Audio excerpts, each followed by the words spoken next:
Hi, Grossberg here, consultant to those coming off psychiatric medications. And I just want to share with you some of the tips that I give my clients for how to make the process of coming off of psychiatric drugs easier and how to make it feel doable. Um, so one of the first things I ask people after hearing their story, how you got on the meds, how long you've been on them, what you're on, what's happened in the past when you've tried to withdraw, what your fears are, these things are what we start with. And then I often ask about your diet, like what do you eat in a day? And some of the most important elements for coming off of psychiatric medications is to, one, make sure you're getting enough protein every single day, and two, enough fat. So enough fat can vary from person to person, but I would say for most people, adding about a teaspoon of olive oil or coconut oil to your meals can help with that. Now, in terms of protein, for most, let's say, average-sized women, you want to get at least 100 grams per day. For males, it will be more than that. Depends, of course, on your weight, but let's say for a 140-pound woman or person, I would go for 100 grams of protein at least. So you really do need to actually count your protein grams. It's hard to get that much if you're not being conscious of it. Protein powders can help with the withdrawal process and with getting more protein. But if you're really vigilant about your diet and making sure you're getting the protein from food, then you might not need a protein powder. So I want to talk a little bit about some of the fears people have when coming off psychiatric medications, and also where we're at in society right now with the psychiatric medication paradigm. So it's been getting more extreme over the years. We're now at, in the US, about 25% of Americans being on psychiatric pharmaceuticals. So there's a large segment of the population that doesn't even consider coming off of psychiatric medications. It's not even a thing. It's like, of course I'm on them and need to be on them. Or for a lot of young people I speak to, it's like maybe someday I'll get off, or I hope to be able to get off next year or sometime down the line. Maybe life is really stressful and there's not space for that, because the withdrawal process in many cases can be, of course, an added stressor to life. So another question I want to address is why? Why would people want to come off psychiatric medications, and why do I care so much? So there are many reasons why people might want to come off psychiatric medications, from like the side effects being problematic, from wanting to feel more like their true self, being concerned about future health problems, loss of creativity, loss of sexuality, loss of motivation, energy, sleeping problems. So for some people, psychiatric drugs can help with sleep at first, but then over the longer term, they often cause more sleep problems. Sleep is a huge thing with coming off psych meds. It's one of the things that almost everyone I talk to has an issue with, and is one of the reasons people are scared to come off of them, because during the withdrawal process, insomnia can get worse. So I want to know, what are your questions? Because I'm in a place right now where I've been doing this. I've been helping people professionally who are coming off psychiatric medications for over 2 decades now. And I've been writing about it and speaking about it. And it's changed a lot over the years. It used to be easier, and it's gotten a bit harder to even talk about it. It's gotten harder for people to access the supports that they need. And, the internet has made it easier in some ways, in terms of there being a lot more online support groups and online forums and ways for people to get information about withdrawal on the internet. But there's also so many more voices and so much more information, and it can be very hard for people to navigate with any health issue, to navigate all the information out there and assess, like, well, what is true for me, what is going to help me, and of all this information, what's actually right. And also, of course, the propaganda from the pharmaceutical industry just keeps on increasing. So the sort of dishonest information, misinformation, disinformation that started out this whole paradigm of putting people on psychiatric drugs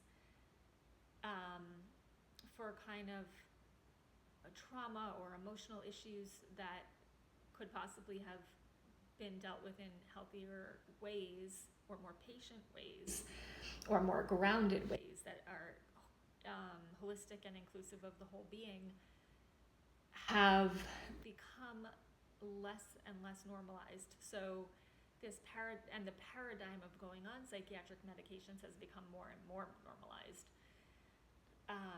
to the extent that these sort of anti-stigma campaigns have taken such a strong hold that talking to people about coming off psychiatric medications seems to be threatening, especially I think for generations who grew up with this messaging. So, for example, when I'm amongst people that are a decade or two younger than me, I think I'm a threat to them. I think just knowing that I support people professionally in coming off psychiatric medications, that I wrote a book about it, is a threat. It feels threatening to people, and I feel uncomfortable even mentioning it in some circles, for a large variety of reasons. So I want to know, what are your questions? What are you dealing with now? What's stopping you from embarking upon this journey? Another thing I do talk about with almost all of my clients is the process of withdrawal and how you can still retain some control over the process. Of course, during the withdrawal process, there are things that will be out of your control, like how your body reacts to withdrawal. But the way in which you do have control is that you can decide how fast or slow to go throughout the whole process to a large degree. So if things are starting to feel too much, you can stay where you are, or you can even go back up a bit on the drug. As long as you can get either a pill cutter or a compounding pharmacy to get a liquid, as long as you can get the right doses or prescribed different doses in order to go down at a pace that works for you, you can control the process. So you can be in the middle of withdrawing and then things get to be too intense and you have to pause. You have to say, okay, I'm going to stay at this dose for several months now, or longer, or maybe just for another month, before I'm ready to go down. And of course, you can even go back up. So there's really, it's a process that you can control, so you can go at your own pace throughout the whole thing. And so I just want to encourage you that if you're thinking about this process and trying to decide when to do it, if you can do it, if it's even an option, I just want to encourage you to do your research, get support, and once you're ready, you can start, and you can start very slowly. It doesn't have to be like, obviously not cold turkey. Obviously, you don't have to cut the pill in half right away. You can, go down by 10% for your first cut, or even 5%, and see how you do.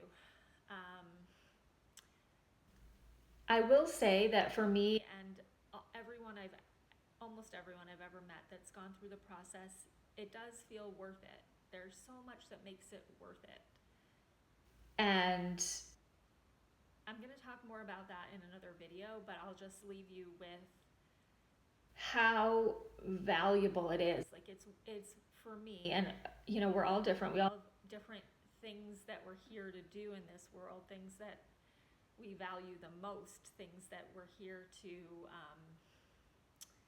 that are our purpose here. So it might be different for each person, but for me, and perhaps you, if you're listening to this, being able to be emotionally honest and clear on how I'm feeling, and knowing that my body is a clear channel for information, and that it's not coming from a drug, but that if something is emotionally or physically uncomfortable for me, that is my body and my being giving me information. It always is. And that message could mean a lot of different things, and it can sometimes be hard to decode.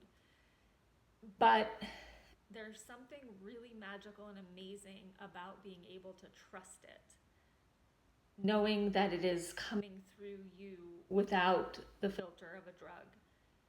Um, so yeah, talk to me, give me messages in the comments, let me know what you're going through, why you want to come off psychiatric meds if you do, and what you're struggling with, what your challenges are. Are you able to find support buddies in person? Are you able to find people you can talk to, find people who can answer your questions, find people who are knowledgeable enough? Most of my clients have a very hard time finding any doctor or psychiatrist who knows anything about psychiatric drug withdrawal, unfortunately. And that's also why I'm here. So I encourage you to read my book, Freedom from Psychiatric Drugs, or to reach out if you do want a consultation where I can delve deeply into your situation with you. So that's all for now, and thank you for tuning in.